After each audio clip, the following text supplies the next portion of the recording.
सास चंगी होवे या ते दीवार ते टंगी होवे। संगीता की शादी भी एक ऐसे ही घर में होती है जहां उसकी सास दीवार पर टंगी होती है।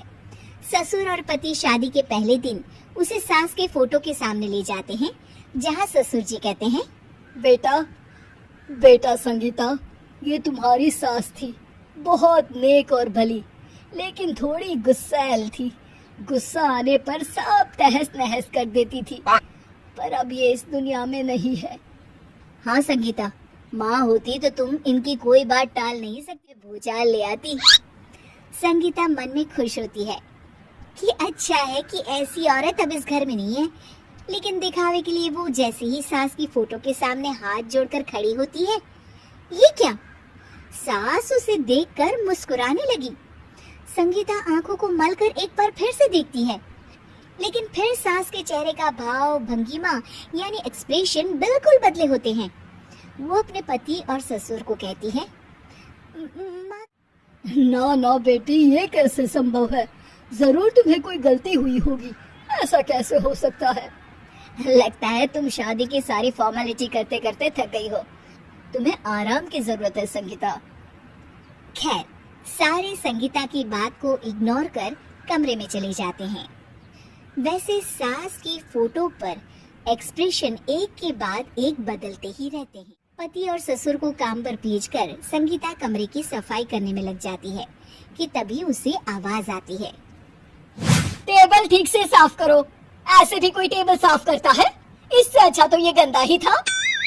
किसी औरत की आवाज सुन संगीता दंग रह जाती है और सोचने लगती है कि आवाज कहाँ से आई।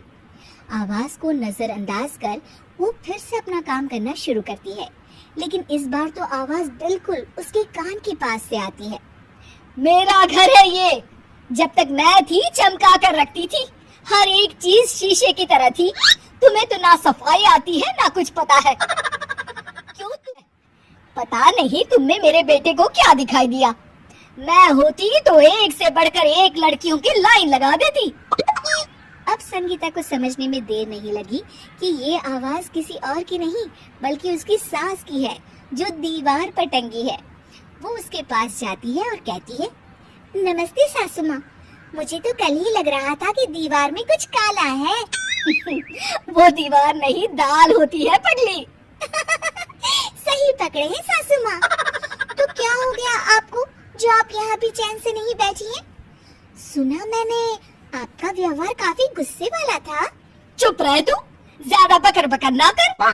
घर का काम करना तो आता नहीं, आई है मुझसे बहस करने। हाँ देखिए सासू माँ, मैं आपसे पंगा लेने की कोशिश मत करिएगा। तभी पीछे से संगीता का पति आता है। अरे संगीता, किससे बात कर रही हो? कौन है वहाँ? संगीता की सास की फोटो फिर से पहले जैसी हो जाती है। आपकी माँ से कह रही थी कि मुझे काम करना आता। अरे संगीता, माना सास के ताने हर बहू को अच्छे लगते हैं, लेकिन यहाँ तो माँ है ही नहीं, तुम तो फोटो से ही। तुम भी लाजवाब हो संगीता। किसी को विश्वास नहीं होता कि संगीता अपनी मरी हुई सास की फोटो से बात करती है। न किसी बात पर आते जाते ताने देती। संगीता को भी अब सास के तानों और उनसे बात करने की आदत हो गई। वो कभी खानदान की कहानी तो कभी तीज त्योहार कैसे मनाए या किसी व्यंजन की रेसिपी सास से ही पूछती।